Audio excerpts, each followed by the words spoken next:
have about 3 to 4 minutes, so How will Stefan be dealing with, the psychological damage of, first of all, realizing he's good question. a doppelganger? That's a great question. And then also being, dying over and over again. I don't know. I haven't read that episode yet, but I would imagine that it's going to be a deep level of trauma that may not be reversible. Are you having fun playing two characters?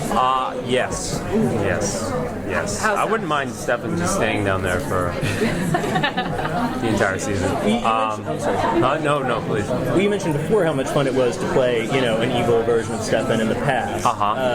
It's always more fun to play dark characters. So was Silas an extension of that? Like, did you talk with the writers, and was this created in part because of your interest in? I think that they know how vocal I am about wanting to spice things up and create sort of the anti-hero, flawed hero. They love, I love the idea of like a flawed hero.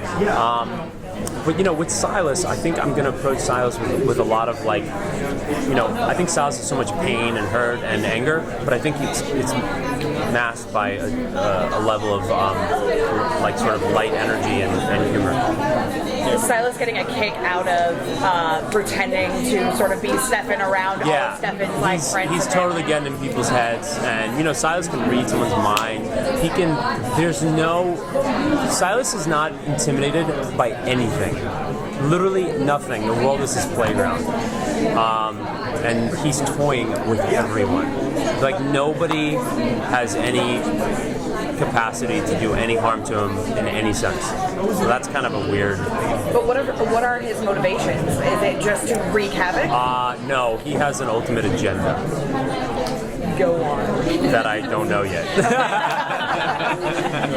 How is it being a vampire and a non-vampire at the same time?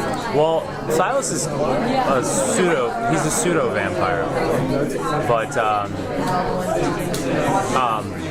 they're actually two different creatures. Like, Silas is kind of offended by the idea of someone calling him a vampire.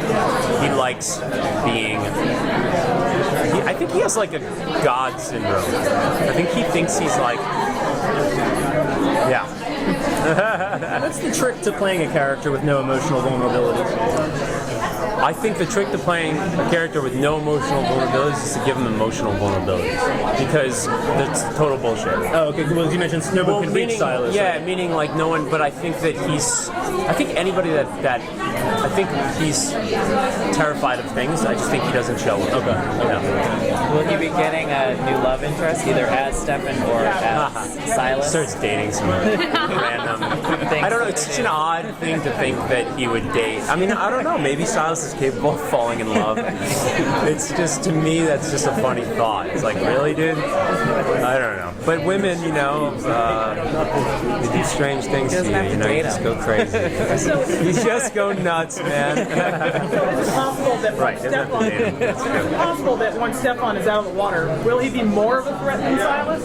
That's a very, very good point, and I think that Stefan is capable of some deep level of darkness. I love Stefan's danger. That is what, to me, makes him so interesting.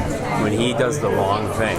And I think the reason he always does the right thing is because he's so terrified of how dark it can go. I loved how they wrote that. He's like, I have to be one way or the other. I cannot be moderate. I don't like, Now, playing on that, is there anything that you want to see Stefan do in his plotline?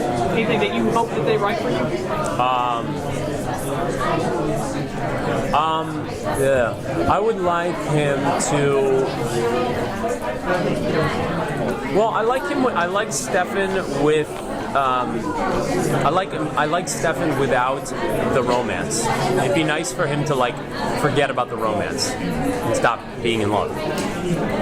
I know it's really dark. I don't know, but I would like that for a short while at least. I want him to fall out of love with the idea of being in love. Has Nina offered you any guys, I tips got a phone now. how to act? Not yet, because I haven't done it yet. But I'll ask her. Thank you. Thank you, guys.